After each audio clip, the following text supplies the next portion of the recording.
Hello friends, ఇప్పుడే ఒక beautiful package వచ్చింది. ఈ ప్యాకేజ్ ఓపెన్ చేసి తర్వాత పూర్తి వివరాలు మీకు చెప్తాను. ఈ వెబ్సైట్లోంచే మనం ఈ ప్యాకేజ్ అనేది తెప్పించడం జరిగింది. ఈ వెబ్సైట్ మీకు ఎలా తెలిసింది అని అనుకోవచ్చు. మన గూగుల్ యాడ్స్ వస్తాయి కదా, దానిలో చూసి మా ఫ్రెండ్ గడ బుక్ చేశాడు. అయితే అడ్రస్ నాది పెట్టాడు. ఇప్పుడే ఫోన్పే కూడా వాడికి 1000 రూపీస్ పే చేశాను. Very sad to open this package. నేను చెప్తూనే ఉన్నాను ఇలాంటి ప్యాకేజ్లు కొనొద్దురా అని, కానీ వాడు వేరే రకం కాదు. ఏమైంది, పోతే పోయినాయి 1000 రూపీసే కదా అని చెప్పి ఆర్డర్ పెట్టేశాడు. దాన్ని ఓపెన్ చేసి చూద్దాం. ఇది ఓపెన్ చేస్తుంటేనే బాగా ఒక టైప్ ఆఫ్ యాంగర్తో కూడిన కోపం అనుకోండి తెలుగులో, అలా వచ్చేస్తుంది.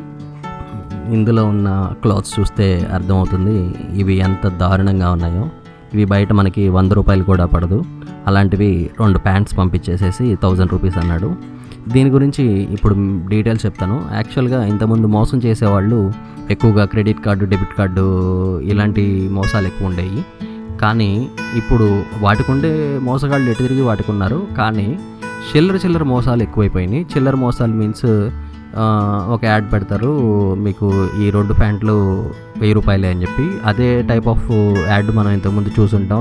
3000, 4000 ఉంటాయి ఆ ప్యాంట్స్. కానీ వీడు అయ్యే ప్యాంట్స్ 1000 రూపాయలు అనేపాటికి మనలో ఒక ఆశ కలుగుతుంది. ఆ 3000 రూపాయలు వాల్యూ చేసే ప్యాంట్స్ మనకి 1000 రూపాయలకి వస్తున్నాయి కదా అని చెప్పి కొనుక్కుంటాం. కానీ చూస్తే ప్యాకేజ్ వచ్చినా కదా తెలిసేది అది ఎటువంటి ప్యాంట్స్ అనేవి. అదొక్కటే అనుకుంటే పొరపాటే. యాక్చువల్గా ఏం జరుగుతుందంటే, మనకి ఇన్స్టాగ్రాముల్లో లేదా ఫేస్బుక్ రీల్స్ చూసేటప్పుడు, వాట్సాప్ అది మన గూగుల్ యూట్యూబ్లో రీల్స్ చూసేటప్పుడు మధ్యలో యాడ్స్ వస్తాయి కదా, ఈ యాడ్స్ అన్నీ కూడా ఇలాంటి వాళ్ళనే టార్గెట్ చేసుకుంటాయి. మోసగాళ్ళు ఇప్పుడు కేవలం మధ్యతరగతి వాళ్ళని ఎక్కువగా టార్గెట్ చేస్తున్నారు. రీసెంట్గా నేను ఒక ఇది చూశాను, మొబైల్ ఐలాండ్ అనే అదే ఇన్స్టాగ్రామ్ రీల్లో చూశాను. 10,000 రూపీస్కే 50,000 రూపీస్ కెమెరా ఇస్తానన్నట్టుగా పెట్టారు. అది ఎంత ఫ్రాడో మీరే అర్థం చేసుకోండి. ఎవడు కూడా 50,000 రూపీస్ కెమెరాని 10,000కి ఇవ్వరు. ఆ 10,000కి కూడా మళ్ళీ ఈఎంఐ ఆప్షన్ పెడతారనమాట. మనం ఫోన్పే చేసేదానికి ఈఎంఐ ఎలా వర్క్ అవుతుందో తెలియదు. వాడు అడ్రస్ పెడతాడు, వాడి ఫోన్ నెంబర్ పెడతాడు. ఫోన్ నెంబర్ పెట్టరు వాళ్ళు, క్యూఆర్ కోడ్లు పెడతారు. క్యూఆర్ కోడ్ని స్కాన్ చేయడం ద్వారా మనం వాళ్ళకి పేమెంట్ చేస్తే వాళ్ళు పంపిస్తాం అన్నట్టుగా చెప్తారు. తర్వాత మీకు ప్రోడక్ట్ రాకపోగా మీరు కట్టిన మనీ అంతా లాస్ అయిపోయింది.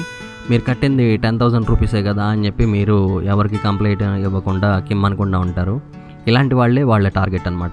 ఎవరైతే కంప్లైంట్ ఇవ్వడానికి కూడా వెళ్ళనంత తక్కువ అమౌంట్ని వాళ్ళు తీసుకుంటారు. కానీ ఇక్కడ వీళ్ళకి లాస్ అయ్యేది 10,000 అనుకుంటే, అలా ఎంతమంది వాళ్ళకి ఎన్ని 10,000s కట్టారు అనేది అర్థం చేసుకోండి. ఇప్పుడు ఈ 1,000 రూపీస్ ప్యాంట్స్ కూడా అంతే. మీలాగా మోసపోయి ఎంతమంది వాళ్ళకి 1,000 రూపీస్ కట్టి ఉంటారు, వాళ్ళందరినీ మోసం చేయడం ద్వారా వాడు ఎంత గడించి ఉంటాడు. కాబట్టి మీరు ఇన్స్టాగ్రామ్ రీల్స్లో కానీ, లేదా ఫేస్బుక్లో కానీ, లేదా గూగుల్ యాడ్స్లో కానీ చూసినప్పుడు వాళ్ళ క్రెడిబిలిటీని చూడండి.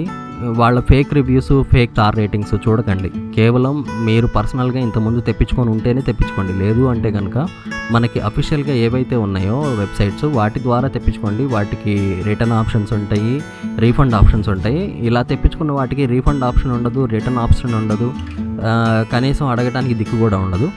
మనం ఎవరికి కంప్లైంట్ చేయడానికి కూడా వెళ్ళలేము. కాబట్టి ఇలాంటి మోసాలకు గురవ్వకుండా మిమ్మల్ని మీరు కాపాడుకుంటారని ఈ వీడియో చేశాను. Thank you friends, by by, జై హింద్.